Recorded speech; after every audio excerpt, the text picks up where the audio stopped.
So the 2024-25 competition once again includes 24 teams, and it also carries on with the new format that was launched last season. So in that format, it's a bit complicated. Every team gets guaranteed 6 so-called regular season games. It's not really a regular season in the way you think of it, where every team plays each other. You play 6 games, all of the results goes into one table, and then of the 24 teams, the top 16 at the end of those 6 games moves on to the playoffs. Now, those 24 teams are made up of a bunch of different countries across Europe. So there are 6 main European leagues who are known as the shareholder leagues, because they all own the shares in the Champions Hockey League, and they each get 3 entrants. So that is Austria, Czechia, Germany, Finland, Sweden, and Switzerland. There are then 5 other national champions who qualify for the event, and that's from what they call challenger leagues.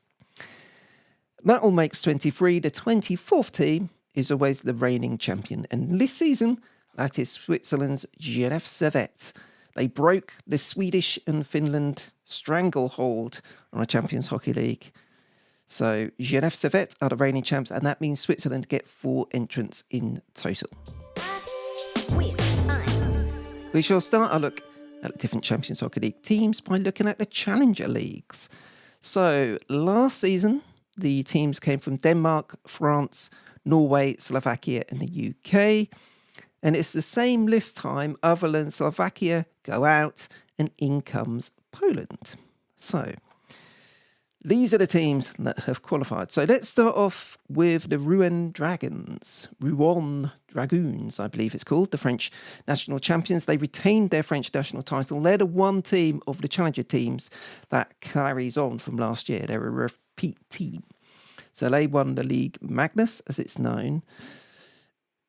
It ended pretty well for Rouen last season in the Champions Hockey League. You expect, in all honesty, all 5 of the challenger teams to be 5 of the 8 teams that don't make the playoffs, given how competitive it is.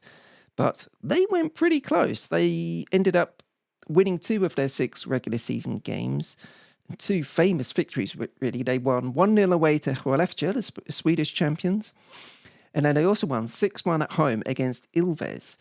Now, they will face Ilves again as one of their 6 teams this time around. That's on the 9th of October they face Ilves. Has to be said that the Finnish team had already qualified, so you could say they weren't fully invested in it, but still 6-1 at home against one of the big teams in Finland. That was an incredible result for Rouen. They are led by Fabrice Lonry, their ex-goalie, who is in his 10th season in charge. The 2 main players, Roland Vignes and Anthony Reck, both got 46 points in a regular season for Rouen last year. They also did okay in the Champions Hockey League. Vignes got 4 points from 5 Champions Hockey League games. Reck 4 from 6. And that's a big theme that you'll see, especially with these challenger teams. Their big players have to come up big in the Champions Hockey League. Otherwise, they've really got no chance, to be honest. Their best players have to really show their best for them to have a shot at winning some games. And that's going to be an issue for the Norwegian team, Storhamar. Storhamar lost in the Norwegian finals the previous 2 seasons, finally got their hands on a trophy for the 8th time by winning the league this past season. But unfortunately for Storhamar, the Vultures started circling and they have lost their top 3 point scorers from last season. So Canadian Peter Quenville, who led the league with 72 points from 43 games, he's moved to Finland. Keiko Espoo he is signed for in Liga. Captain Patrik Thoresson, who turns 41 in November, he has gone back to Djurgården in Sweden. He last played for them in 2016. He was captain for Norway in a recent Olympic qualifier. Really good player. Yes, he turns 41 in November, but he's still a very good player, so that's a big loss, particularly with his experience. They've also lost assistant captain Erik Salston, who's moved to Czechia to play for Karlovy Vary. So that's a problem for Storhamar this year. They are desperately in need of some new heroes, and we'll see if they're able to find them early on this season in the Champions Hockey League. Their rivals in Denmark are however you pronounce this, Sondersjysk, I think it is, Sondersjysk Voyens. So I'd heard of Voyens in Denmark before, and it's actually a speedway circuit, a big speedway circuit is there. It's used in a speedway GP, so that's where I'd heard of Voyens. Sondersjysk, I believe, is South Jutland, in effect, in Danish. And they're like what was quite familiar across Europe over the years. It's essentially a sport corporation where they have a football team, 2 handball teams, and an ice hockey team, all under the same name. So it's Sondersjysk. According to Wikipedia, that font of questionable knowledge, it is a railway town in South Jutland region of Denmark with a population of 7,500. The arena has a 5,000 capacity, so plenty of people will be packing in. You hope to see Voyens, the Danish champions, in the Champions Hockey League this year. And then the other 2 teams, so Unia Oswiecim from Poland, they finished second in the Polish regular season last year, but captured their first title in 10 years, and they will make their debut in the Champions Hockey League, so that's exciting for them. Their point scoring last season was led by the Swedish player Daniel Olsen Dragulia, who got 47 points from 40 games, previously played for Oikor, Linköping, Leksand in Sweden. So they're going to need him to come up big.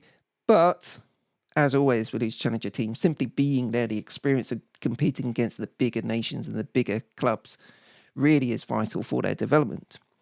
And that all leads us on to the UK's representative, the Sheffield Steelers. They won their first national title since they went back-to-back in 2015 and 2016. Both of those Champions Hockey League appearances ended in getting knocked out in the group stage. So they will be trying to get over that hump and qualify for the playoffs this time under Aaron Fox as a head coach. Now, one of the keys, as it often is for hockey teams in Europe, is getting your recruitment right. And the Steelers definitely did that last season. They brought in Canadian Mitchell Balmus, who was outstanding in his first season in Europe with Sheffield. He led the league with 66 points in 54 regular season games. They also brought in Patrick Watling. He spent the previous season in Slovakia, but then moved to Sheffield for 23-24, and he got 58 points from 53 games. So they're both back with Sheffield this season. And as always, they're going to be very important if they're going to get anywhere in the Champions Hockey League this season. And also very important, you need a good goaltender, and Sheffield definitely have that with Matt Greenfield in goal. He made 47 regular season appearances for Sheffield last season, previously of University of Calgary, I believe. So I do fancy Sheffield to have a go here. They're going to be in the Utilita Arena in Sheffield, which holds about 8,000, and they generally are selling that out for league games. Brilliant support in Sheffield. If they can get that home crowd on their side and get a couple of wins from 3 of their home games, their 3 home games, then they may have a shot. Belfast Giants almost did it last time with their home support. So let's see if Sheffield can break the duck, get over the barrier, and get into the playoffs. I think it would be either them or Rouen Dragoons, because they have the experience of participating last year and got a couple of good wins, so they may be able to carry that on this year. But I've got my fingers crossed that Sheffield will do the UK proud and will get through into the playoffs. Let's see if they can do it. Good luck to the Sheffield Steelers and all of the rest of the challenger teams.